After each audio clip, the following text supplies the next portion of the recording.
Disa itu masuk SD usia 5 tahun ya Enggak, guys? 4 tahun 4 tahun sudah.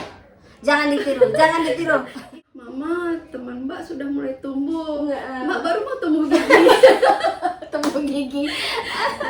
Sama 4 perkara sebelum tidur. Oh, dengerin ya guys, dengerin. Jadi kasih sayang orang tua tuh harus diperlihatkan.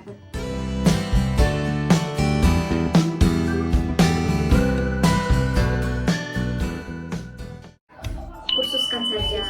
Kursus calistung sama ya inilah. Dan di daerah dan di zaman itu memang playgroup itu sangat sedikit ya, dan pilihan sekolah juga nggak begitu banyak. Saya maksudnya bukan untuk dia bisa membaca, supaya dia punya teman saja, supaya dia bisa bersosialisasi. Itu yang saya inginkan. Jadi saya juga ngembangin dia harus bisa atau enggak. Ingat dia waktu pertama kali nulis huruf E sampai dia bilang ini, Mas siapa sih yang menciptakan huruf E? Kenapa? Susah membuatnya.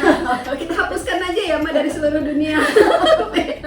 Lah nggak mungkin, nama Mbak Disa kan Disa, ada huruf E-nya gitu kan. Jadi gimana? Ya harus belajar untuk membuat huruf E. Terus angka 8. Siapa sih yang menciptakan huruf angka 8? Bikin susah aja, kita hapuskan aja dari dunia kan. Tapi lama-lama dia bisa, mulai dari itu kan. Dan aku ingat waktu itu kan masuk SD, tapi sebenarnya cuma titip aja anak bawang. Tapi ternyata nilainya justru lebih bagus dari temen-temennya. Dia ranking 6 waktu itu. Jadi ya wali kelasnya nggak mau menurunkan. Kasihan katanya. Maksud saya titip aja sementara saya kerja. Jadi waktu dia begitu masuk usia sekolah TK, saya udah mendaftarkan ke beberapa TK saya aja. Cuma dia nggak mau karena teman-temannya masuk SD, teman-teman lesnya itu. Nah, disitulah kecelakaannya saya bilang kan. Dia pengen berbareng dengan teman-teman lesnya. Akhirnya kita ketemu sama kepala sekolahnya, kita ceritakanlah gini-gini. Dia maksudnya titip aja, dia nggak mau pulang dari rumah kepala sekolah itu sebelum diiyakan. Nah itu saya melihat dia keras ya, kekehnya gimana dia untuk mencapai cita-citanya. Jadi dia bergantung di depan pintu kepala sekolah, bilang iya dulu Pak, kalau nggak bisa nggak mau pulang. Akhirnya mungkin karena kepala sekolahnya kasihan, ya sudah kita titip saja gitu. Nah kecelakaannya di situ, ternyata dia ikut ujian dia bisa ranking 6. Mengisi waktu SMP kan ada yang menghitamkan komputer itu suka keluar itu paksa saya belikan penggaris khusus ini dilatih. Jadi dia lebih lambat untuk itu. Mungkin peristiwa waktu dia agak flat, mungkin dia itu merasakan kan udah mulai komputer, kalau SD kan enggak. Nah itu yang dia merasa agak, karena dia suka lambat untuk dia ngerasa lambat sementara teman-temannya sudah, tapi ininya udah bisa nih, tapi kok aku nggak selesai ya. Jadi masalahnya di motorik halusnya, jadi udah kena di ininya psikologisnya ya, ngedrop gitu. Kok orang udah selesai, aku kok belum ya, padahal juga belum tahu itu orang ngerjain itu benar atau enggak. Tapi kan itu sedikit banyak mempengaruhi si remaja ini. Membaca komputer pun membaca kan kadang kalau berlebih atau kurang hitam kan nggak itu, jadi kadang-kadang itu yang membuat nilainya jatuh. Karena ada latihan tryout dan nilainya jauh. Sempat. Padahal dulu itu juara kelas terus, SD juara kelas terus lah ya. Nah, 1, 2, 3. Itu SMP tuh makin lama makin turun ya. Ya belasan dan ada yang nilai-nilainya kadang bagus, kadang jadi yang jatuh tuh, jadi saya tanya kenapa, jadi saya konsultasi lah sama guru BK-nya. Rupanya ya itu masalah menghitamkan, itu kan karena pakai komputer. Nah akhirnya saya latih di rumah, bagaimana menghitamkan. Nah akhirnya dia bisa naik lagi. Jadi alhamdulillah pas nilai UN SMP-nya bisa naik. Ternyata begitu ya. Ternyata para ahli itu nggak bohong kalau usia masuk SD itu tuh sangat berpengaruh. Alhamdulillah bisa melewati ya, dan harus kita bimbing. Kita tetap harus bimbing gitu. Sempet kemarin bagus SD-nya, lama-lama turun, alhamdulillah naik lagi. Nah, kita terbuka ya. Teman-teman sudah mulai ya tumbuh ya.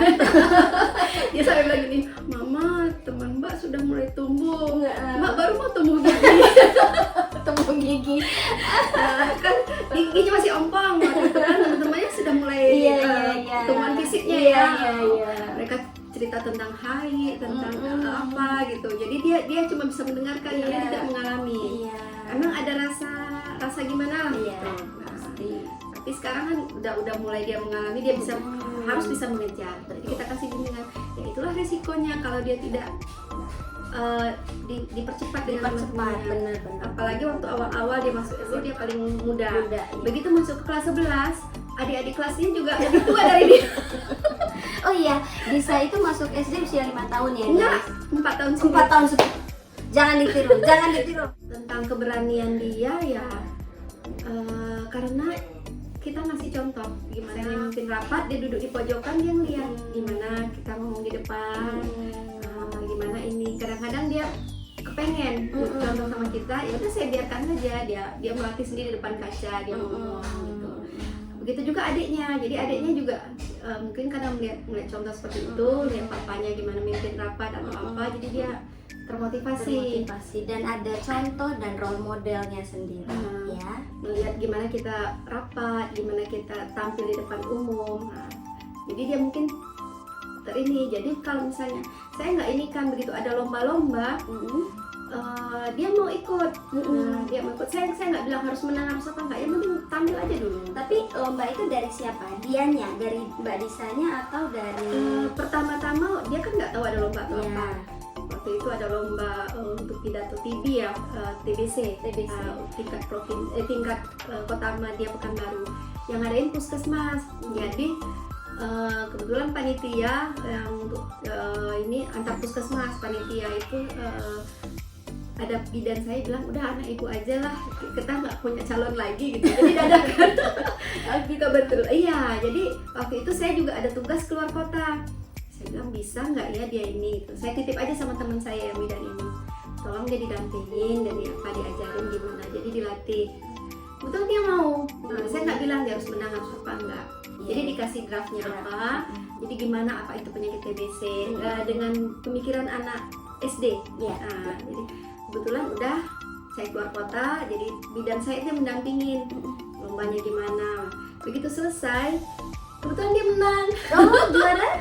Juara 2 apa juara 3 ya. Nah, dan dapat hadiah uang. Oh, Karena dapat hadiah uang itu kalau nggak salah zaman itu 350.000. 350.000 tahun 2010-an, 2010 sampai 2000 ya. besar ya. Nah, untuk ukuran segitu kan, jadi uangnya bisa mau apa? Jadi dia mungkin merasa dia dapat piala, dia dapat itu, jadi dia senang. Mulai dari situlah dia suka. Nah, mulai kalau ada tampil lomba mulai suka. Dan dilihat sama adiknya. Mbak dapat duit, dapat adiknya juga kepengen. Iya. Nah, tapi adiknya lebih suka lomba dai cilik, lomba azan. Nah, itu kan dapat hadiah itu. Ya lama-lama ya gitu. Mereka bersaing berdua mengumpulkan piala masing-masing. Jadi memang dari kecil sering ikut perlombaan Ya. Tapi pasti dong ketika lomba itu ada menang kalah, itu pasti pernah. Tapi kata papanya ya udah nggak apa-apa, karena di situlah anak diajarkan tentang menang dan kalah. Kalau kita dia selalu menang, takutnya nanti dia tidak siap dengan kekalahan, dengan sesuatu yang tidak sesuai rencana. Jadi menang kalah itu biasa, harus diajarkan. Nggak apa-apa, ini akhirnya ya dia biasa. Jadi menang kalah bukan itu yang penting bisa berani tampil dulu. Nah, kayak gitu. Oke, kalau Mbak Disa sendiri pernah gagal ya di dalam perlombaan? Kalau gagal, dia tidak pernah dapat yang paling terbaik. Pernah juga sih gagal ya, tapi dia nggak masalah. Jadi saya juga nggak ingat kapan dia pernah kalah, kapan ini. Kalau yang pernah terbaik pernah, nggak masuk nominasi juga pernah. Tapi dia santai aja. Santai aja. Dia dulu ikut karya ilmiah remaja nomor 3. Itu juga nggak masalah sama dia. Dia biasa aja. Yang penting dia ini. Yang penting eksis. Nah, gitu dia ya. nggak masalah. Jadi mungkin karena dia udah lebih sering ikut lomba-lomba dibanding adiknya, dia lebih awal gitu kan. Jadi mentalnya itu udah terbina, udah ikut-ikut lomba gitu, menang kalah itu biasa. Tapi pasti berarti dari rumah pokoknya tampil ya, yang penting gitu. berani. Yang penting berani Mbak gitu ya. Menang kalah itu bukan bukan tujuan akhir tujuan kita. akhir. Dan satu lagi, mulai kesininya anak-anak sendiri yang mencari kalau ada lomba-lomba. Jadi saya malah nggak tahu dia ikut lomba apa gitu. Kadang-kadang tahu-tahu udah Ma nanti antarkan ke sini, rupanya udah terima hadiah. Sering gitu. Kayak adiknya iya. Rupanya ini ada teman papanya masih tahu dia ikut lomba ini loh, nanti tolong diantar karena dia menang. Jadi kadang-kadang kita nggak tahu gitu. Dia cari sendiri. Nah, karena udah ini kan mereka cari sendiri. Ada lomba apa kayak lomba duta genre ini saya malah nggak tahu. Oh iya, jadi gimana genre ini? Maksudnya kok tiba-tiba ikut genre, persiapannya apa gitu? Di sekolah kan ada namanya Piccoloid, jadi ekstrakurikulernya tentang yang berhubungan dengan genre ini. Nah kebetulan ada lomba tingkat kabupaten, tingkat kota kota Dumai, kami Dumai sekarang. Ikut lomba, ya udah lomba ikut, ternyata dia menang. Saya cuma saya juga nggak tahu itu genre itu apa. Tapi sejak dia ikut lomba baru saya tahu, baru saya mencari tahu apa itu genre apa ini. Saya juga nggak mau dengan dia ikut lomba-lomba takut sekolahnya terganggu. Tapi setelah saya lihat genre itu apa malah membantu. Saya lihat gimana ininya, pergaulan dengan sesama remaja, kesehatan remajanya. Jadi ya saya pikir bagus sih asal dia bisa ini. Dan itu juga teman-teman dutanya juga rata-rata karena dia cepat masuk. Udahlah dia cepat masuk, Rata-rata mahasiswa. lagi makanya saya nggak ada gitu ya. Dia katanya dia peserta paling muda pasti. Ya dia ini sendiri. Jadi saya cuma support dari segi mungkin pakaian misalnya apa yang harus disiapkan. Kalau untuk dia latihan dia udah latihan sendiri, gimana tampil. Saya malah nggak tahu dia latihan di mana mana. Kadang-kadang teman-temannya yang teman-teman panitianya yang datang itu kan. Jadi dia punya tim sendiri, dia punya tim gimana mengkoordinirnya. Jadi anak-anak saya bebaskan untuk berkreasi sendiri asal pelajarannya nggak terganggu. Jadi saya pantau saja gimana nilai-nilainya. Pelajaran tidak terganggu itu range-nya atau standarnya itu seperti apa sih gitu? Pelajaran tidak terganggu tidak menurun dari yang sebelumnya. Oh gitu, standarnya itu kalau untuk dia tinggi atau meningkat itu hasil nanti. Tapi yang jelas tidak menurun dari nilai yang dia ada sekarang.